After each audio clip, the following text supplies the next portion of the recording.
Bonjour à tous et bienvenue dans ce 13e épisode du calendrier de l'Avent Numéricoach consacré aux exercices sur Google Workspace.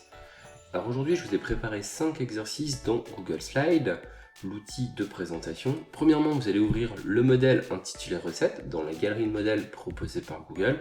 Ensuite, vous allez changer 2 images en utilisant Explorer en bas à droite et aussi l'outil insertion image depuis le bureau, comme ça vous changez les images et ensuite un peu le texte. Troisième exercice, vous mettez une forme dans une image. Alors vous allez avoir des images plutôt carrées ou rectangulaires. Là, l'objectif, c'est de mettre une forme sympa dans cette image. Ensuite, vous rajoutez des animations dans cette présentation et puis enfin une transition de type cube avant de lancer le diaporama.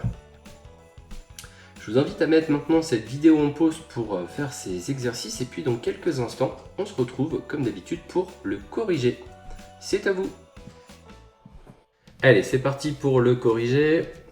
Premièrement, ouvrir le modèle intitulé Recettes. Alors pour cela, vous ouvrez Google Drive, donc il est présent ici. Je me rends dans un dossier, par exemple ici dans un drive partagé calendrier de l'Avent 2020, fichier d'exercice, et je vais sur le bouton Nouveau, chercher Google Slides et sur la droite à partir d'un modèle. Alors vous avez deux types de modèles, les modèles généraux présentés et proposés par Google et aussi ceux de votre domaine si vous êtes sur un compte G Suite ou Google Workspace. Alors je vais cliquer sur Général et puis je vais chercher donc le modèle intitulé Recettes. Je choisis ce modèle, juste en cliquant dessus, une copie de ce modèle va s'ouvrir et se ranger automatiquement dans mon drive, dans le dossier dans lequel j'étais juste avant de cliquer sur le bouton Nouveau. C'est pratique, je ferme les thèmes sur la droite et je passe au deuxième exercice. Changer deux images en utilisant Explorer et insertion image. Ok, alors là l'idée c'est de faire une recette de cuisine sur la carbonade flamande. Alors je vais me positionner sur cette image, supprimer l'image.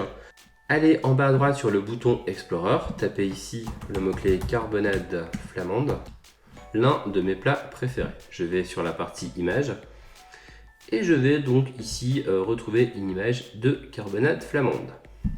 Alors ici on retrouve des images qui sont libres de droit, donc c'est pas forcément les meilleures images. Je vais insérer ici cette image sur cette partie et supprimer le lien. Je pourrais changer le titre simplement en le sélectionnant.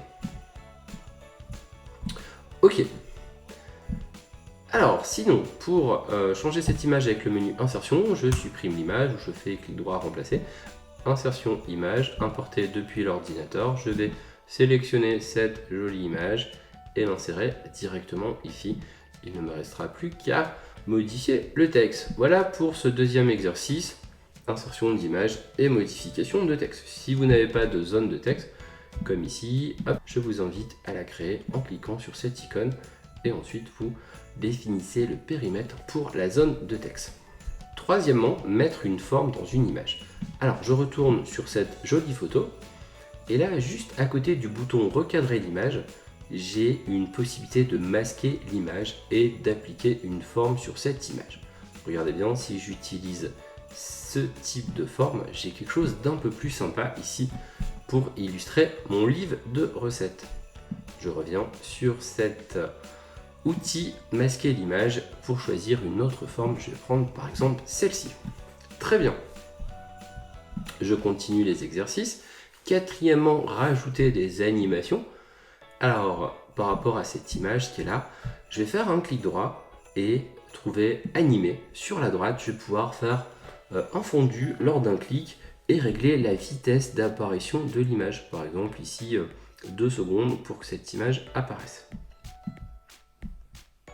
Je peux rajouter une animation sur cette image, déplacer les animations si besoin.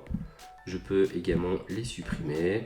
Voilà, je vais ajouter une animation sur celle-ci et je vais mettre faire entrer à partir du bas l'image et le bouton lire ici va permettre de vérifier à quoi ça ressemble. Alors ici on a le fondu et l'image ici qui apparaît à partir du bas. Voilà pour la partie animation.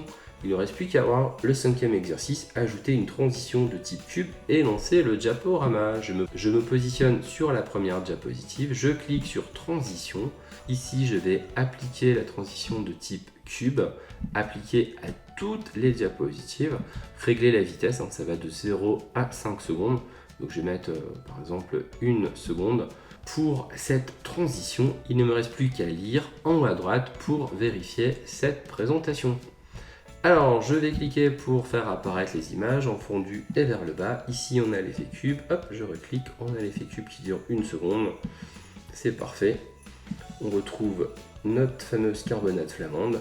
Et c'est terminé pour ce 13e épisode. On se retrouve dès demain avec de nouveaux exercices sur une application de la suite Google Workspace. N'oubliez pas le jeu concours le 25 décembre pour gagner un Google Nest Mini et de nombreuses formations entre le 25 décembre et le 31 décembre 2020. A bientôt, ciao!